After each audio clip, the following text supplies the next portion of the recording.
I'm Ashton Addison from Blockwest Capital for Investment Pitch Media and the Crypto Coin Show. And today on Blockchain Interviews, we have Saša Milić, head of the dAPI team at API3. Saša, welcome to the show. Thank you so much for taking the time to come on. Thank you for having me. You're very welcome. I'm excited to dive into the world of Oracle's APIs, development, and all of that interesting stuff that not as many people are familiar with that are just involved with Bitcoin, Ethereum, and some of the larger cap coins. I would love for you to kick off our discussion by, first of all, just giving an overview of API3 and what the platform does and the services that it provides for the cryptocurrency industry. Okay, so I'll try to keep it brief. API3 is a DAO that maintains and manages a network of first-party oracles. So that's it in a sentence. But I think I should probably get into a little bit about the Oracle space because that's kind of a prerequisite to understanding what we do. How does that sound? Definitely, yeah. I'd love to hear more about oracles and first-party oracles. Okay. So what oracles do is that they bring data onto the blockchain. And so I guess I'll go a little bit back to basics. The blockchain is a very isolated network for security reasons. The nodes that are able to talk to each other, they don't talk to any other networks. And why that's important is because the only data, what this means is that the only data on the blockchain is essentially ownership data, who owns what token or what information is in what address. There's no notion of an outside world on the blockchain. So natively, the only applications you can build on something like a general blockchain like Ethereum is like moving tokens around, essentially. Plus a few other things. Like it's very limited, but it's not, I don't want to make it sound like it's a limitation of the blockchain. It's just because of the high security requirements of the blockchain. It makes it so it doesn't communicate with other networks, which means like it doesn't communicate with APIs, which is how all other computer systems basically communicate these days. So it's blocked off from off-chain data. So to use a specific example of why this is important, I imagine people that are listening are familiar with DeFi. Like off the top of my head, I don't know of any DeFi app that doesn't use price data. So typically Ethereum price, but all sorts of other prices. So it's kind of ironic, but the price of a crypto token isn't on the chain. It's mostly decided by external markets. So pretty much all of DeFi necessitates price feeds. So one way you can think about it is one category of applications that oracles enable is DeFi, just through creating price feeds and enabling that kind of information on the blockchain. Definitely, yeah. I think that's a great start, Saša. And yeah, without these oracles, there would just be a bunch of tokens. And how would you value them? How would you determine what the price is on different exchanges and get the average? And bringing that external information onto the blockchain, into the internal world to actually have a value for those tokens. So you talked about how API3 has a DAO that also includes first-party oracles. Like, what does it mean to have a first-party oracle as opposed to just an oracle? So you can't hear any background noise still, right? No, it's good. Okay. Sorry, it's so noisy here. First-party oracles versus third-party oracles. So this is actually a term we came up with in the API3 white paper, but I've seen a couple of people using the term since then. So it's essentially the difference between a first-party oracle and a third-party oracle is is the person that owns the data the person that transmits it to the blockchain? That wasn't explained very well. So a third-party oracle essentially gets information from somewhere else, typically a web API, like with crypto prices, it queries a crypto price API and then transmits that to the blockchain. But a first-party oracle is the data provider themselves. So in this case, an API provider would be transmitting that data directly. So our solution arguably centers around this idea of first-party oracles being better in a lot of contexts, mainly because you eliminate like a middleman that transmits the data, which reduces security risks and oftentimes reduces costs as well. because a lot of third-party Oracle solutions have multiple third parties querying the same API. So cutting out that layer in a lot of contexts, especially if you're getting information from web APIs, it just makes more sense to get it from the data source, from the web API directly, instead of relying on third-party nodes. Definitely, that makes sense. And can you talk about, with API3, they have a DAO that has, is it a conglomeration of different oracles, and what's the benefit of having this DAO? That's a good question. I'm trying to figure that out myself. Like the DAO space is very experimental, and I think there's a lot of like growing pains. And everyone I know that works for one is like, I mean, ultimately, I think it's a good thing. But so is your audience familiar with what a DAO is? For the most part, you know, the DAOs are fairly early on with decentralized autonomous organizations, and the functionality that they can have, I think, is still limited. But you know, they've been around since the Ethereum original DAO. It's just a matter of how much functionality is there in the DAO. Yeah.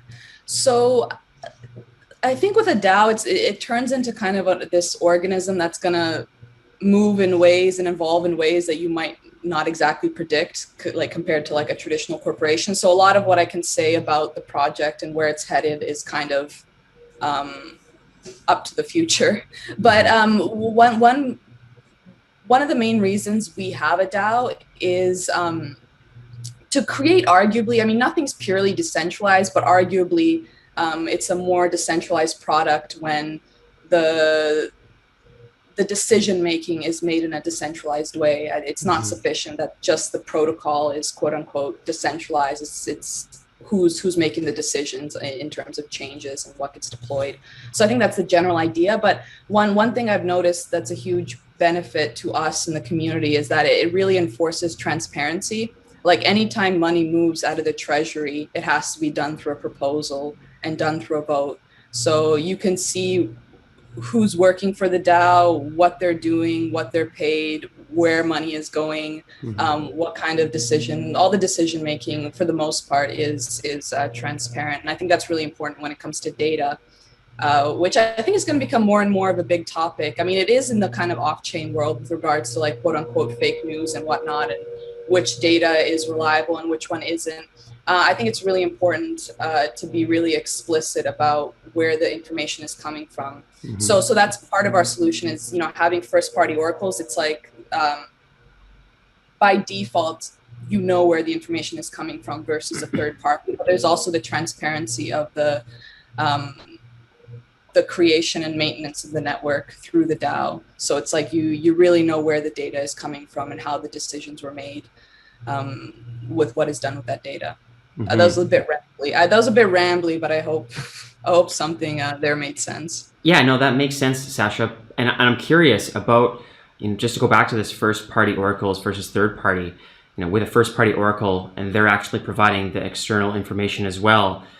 Is that more or less decentralized than a third-party oracle? And is it about, you know, being as decentralized as you can, or is there some other goal within that? That's such a good question. The whole thing about decentralization is like a whole nother topic. Like I heard someone say it recently, and maybe it's a common quote, but decentralization isn't the goal, it's a tool. Like as soon as it becomes a goal, it becomes very nebulous because there's always pockets of centralization everywhere. So I don't even like the term fully decentralized, or because there's always little pockets of control here and there, and it's a matter of just being able to balance the trade-offs of that. Sorry, what was your question? It was third party versus first party, and in terms of decentralization, right? Yes. Okay, that's a really good question, because it's not really about decentralization, and I'll explain what I mean by that. Like in the extreme case, if there's a certain type of information that is only provided by one API provider, like let's say like some kind of banking information that comes from a particular bank, like they're going to be the only people that serve that kind of information. Then if you throw on 10 third-party nodes to transmit that data, it doesn't become any more decentralized, because the bottleneck in terms of decentralization is the data source. So if there's just one data source, having 10 third-party oracles versus a first-party oracle, like neither is more decentralized. So it's like part of our solution. It's kind of a subtle point, because I'm glad you bring it up. Part of it is just being explicit about the fact that in the oracle problem, the bottleneck in terms of decentralization is the data source itself. So, and I think a lot of, I don't like to pick on other Oracle projects, because I think everyone is really trying their best. But I've seen a lot of data feeds currently being used that advertise like 20 to 30 nodes in their network. But I know that there aren't like 20 to 30 quality crypto price APIs. Like clearly there's multiple nodes querying the exact same API. So it creates this illusion of something being more decentralized, of there being more independent data points than there really are. So the question of first party versus third party, I think, is just recognizing the fact that the centralization bottleneck is in the data source, and then kind of tailoring a solution to that. In the context of web API data, I do want to make it clear there's other kinds of data you might want third-party nodes for, but this is specifically for querying a web API and bringing it onto the blockchain. Does that make sense? Definitely, Saša. Yeah, thank you for that. And I understand now. It's really the source of the information. Doesn't matter how many roads you take to get to, the final destination. It's what was the source, and how credible, decentralized is that information. Now, I'd love to just jump into the workings of API3 right now, and with your team. Are you currently just providing those Oracle data source information into the DeFi world to help bring price feeds and other information into DeFi? Is that pretty much the focus right now, and is your team currently expanding that out as DeFi continues to explode? So we're not currently live, to make that clear. Our Oracle node is actually currently in auditing. But in terms of like our goals in terms of providing data, there are a lot of like some of the API providers that have joined the network. They are crypto price APIs and also other types of price APIs. And then we do get requests for price feeds. But I think, just from conversations with the team, it seems like we're all in agreement that things are, DeFi is not going away, but there's going to be new blockchain applications. Like blockchain is going to go beyond DeFi. And in order to go beyond DeFi, you need new types of data. It's like what I said earlier, like price feeds pretty much enable DeFi. Like what other types of data will be able to enable the new blockchain thing. So I think, price feeds are important, clearly, and they will be for a long time. And I don't think the ideal architecture has been figured out yet. It's actually a really hard, not just a hard engineering problem, it's a hard statistical problem for various reasons. So price feeds and iterations on price feeds, I think, are going to be a thing for a while, but we also really care about how do we enable the next kind of generation of blockchain applications. Definitely. That sounds great, Saša, and thank you for that clarification. And I'm curious, moving forward, as you mentioned, it's not live yet. Is there any tentative schedule for what's the next big thing and the next major steps for the team? Yeah, so the next milestones, I guess, in the next 6 months or so is, get Airnode out live in production on Ethereum and other EVM compatible chains, and then move on from there depending on demand. Make sure it's integrated with all the API providers we've already signed on to the project, and build out data feeds, again, depending on demand. What people are looking for. It's also tricky because like you want to serve demand, but at the same time, if you're trying to enable new types of blockchain applications, you kind of have to foresee future demand. So it's like a balance of what people currently want versus what's going to enable interesting projects in the future. Definitely. Yeah, that's a great point, Saša. And if people are looking to learn more about Oracle feeds, why API3's solutions are unique, and more about the DAO and with the upcoming releases, what's the best way for them to stay involved and learn more about API3? So our website's pretty easy to find if you Google us, but a lot of the conversation happens in Discord. So if you're interested in actually talking to us about our solution, or even throwing your thoughts in there, we have a lot of discussion groups and stuff. So that's in our Discord, and you can find that on our website, a link to our Discord. And also we put a lot of work into writing long form content on Medium. Like we have a lot of articles about our solution and about the types of products that it can enable. Like we put a lot of effort. And now I'm thinking back, I'm like, no one in crypto, very few people in crypto seem to have a long attention span. So I'm like, maybe we shouldn't be working so hard on 10-minute articles and just throw out a couple of tweets every once in a while. But if you do like reading more long form content, please check out our Medium. That sounds great, Saša. I will leave all those links as well in the description box below for the viewers. All the best with you and your team moving forward. I'm looking forward to seeing what the future holds for API 3, and let's follow up in the near future. Thank you so much, Ashton.